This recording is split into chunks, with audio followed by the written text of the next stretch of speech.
चलिए बेटे, हम बचे हुए अन्य प्रतीकों का अन्य महत्वपूर्ण सूत्रों का विधिवत अध्ययन करते हैं। थोड़ा सा वीडियो में एडिटिंग में प्रॉब्लम हो गई थी, तो हम आगे कंटिन्यू करते हैं बच्चे। विद्युत ऊर्जा, विद्युत ऊर्जा को लिखते हैं डब्ल्यू से बेटा। डब्ल्यू इक्वल टू होता है बी की, और एक फार्मूला होता है Q equal to I T. तो बच्चे डब्ल्यू इक्वल टू हो जाएगा बी आई टी। अब बच्चे I equal to V upon R, तो हम ऊर्जा को लिख सकते हैं डब्ल्यू बराबर वी स्क्वायर टी बटे आर भी लिख सकते हैं। अब बच्चे विद्युत शक्ति यानी कि किसी भी विद्युत उपकरण के कार्य करने की दर को विद्युत शक्ति कहते हैं। तो power is equal to work by time. या बच्चे P इज इक्वल टू होता है वी आई। या बच्चे हम V is equal to I R लगा देंगे बेटा, तो हो जाएगा आई स्क्वायर आर। या बच्चे I बराबर V बटे आर लगा देंगे, तो हो जाएगा बच्चे P बराबर वी स्क्वायर और बटे में कितना आएगा बच्चे आर। ये हमारे शक्ति के फार्मूले होते हैं। विद्युत वाहक बल की बात करेंगे बच्चे, तो ये होता है E इज इक्वल टू बच्चे W upon two. Capital E से भी लिख सकते हैं, स्मॉल E से भी। ठीक है, प्रतीक हम पहले पढ़ चुके हैं बेटा। तो कैपिटल E को बोलते हैं विद्युत वाहक बल, डब्ल्यू को बोलते हैं कार्य और Q को बोलते हैं आवेश। यानी एकांक आवेश को सेल से पूरे परिपथ में प्रवाहित करने पर सेल द्वारा दी गई ऊर्जा को क्या कहते हैं? विद्युत वाहक बल। अब टर्मिनल विभवांतर की बात करते हैं, तो होता है P is equal to W upon. ठीक है, अब बच्चे आंतरिक प्रतिरोध आर टर्मिनल वी, पहले धारा में हम बात करेंगे। आंतरिक प्रतिरोध आर टर्मिनल विभवांतर वी और विद्युत वाहक बल ई में संबंध के लिए पहले धारा। तो धारा होती है बच्चे I is equal to E upon बाह्य प्रतिरोध प्लस आंतरिक प्रतिरोध। अब दूसरा है बच्चे सेल से धारा लेते समय, जब हम सेल से धारा लें, सेल से धारा लेते समय, तो बच्चा ये क्या होता है?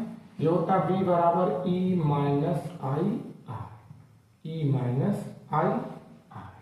अब बच्चे सेल को धारा देते समय, यानी सेल को आवेशित करते समय, सेल को आवेशित करते समय,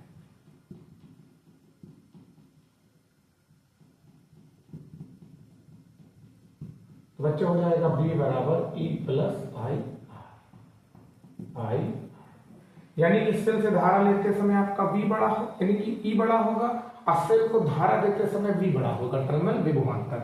अब बच्चे विद्युत सेलों का संयोजन नंबर एक श्रेणी क्रम में होता है I is equal to n E, और बटे में कितना होता है बच्चे? Capital R small r. ठीक है बेटा, और अगर मैं समांतर क्रम की बात करूं तो एन ई और बटे में कैपिटल एन आर और स्मॉल आर। यानी कि श्रेणी क्रम में सेलों को जोड़ने से कब लाभ होगा? जब उनका बाह्य प्रतिरोध कम हो आंतरिक प्रतिरोध की तुलना में। और यहाँ पर क्या होगा? जब इनका बाह्य प्रतिरोध अधिक हो आंतरिक प्रतिरोध की तुलना में, तो सेलों को समांतर क्रम में जोड़ने से लाभ अधिक होगा। अब किरचॉफ के नियम की बात करते हैं, तो पहला नियम होता है संधि का नियम, धारा का नियम, प्रथम नियम की बात हम बाद में करेंगे। ठीक है, जब हम लोग पढ़ाएंगे आपको नियम। अभी हम लोग फार्मूले की बात करते हैं, तो पहला होता है सिग्मा इज इक्वल टू 0। ये किसी संधि पर आने वाली समस्त धाराओं का तथा दूर से जाने वाली समस्त धाराओं का बीजगणितीय योगफल शून्य होता है। लेकिन इस संधि पर मिलने वाली समस्त धाराओं का बीजगणितीय योगफल शून्य होता है। याद रखना बेटा, संधि पर आने वाली धाराओं को धनात्मक और दूर जाने वाली को ऋणात्मक लेते हैं। अगर हम द्वितीय नियम की बात करेंगे, इसे बोलते हैं बंद पास का नियम। क्या बोलते हैं? बंद पास का नियम, या लूप का नियम, या उल्टता का नियम भी बोलते हैं। ये होता है सिग्मा आई आर बराबर सिग्मा ई होता है कि किसी परिपथ के विभिन्न खंडों के विभिन्न पासों में प्रवाहित धाराओं धारा के संगत प्रतिरोधों के गुणनफल का बीजगणितीय योगफल उन पासों में कार्य विद्युत वाहक बलों के बीजगणितीय योगफल के बराबर होता है। अब आते हैं व्हीट स्टोन। व्हीट स्टोन कुछ ऐसा मैसेज का डिब्बा होता है, ऐसा ये होता है, प्रतिरोध जुड़ा होता है P Q R और S।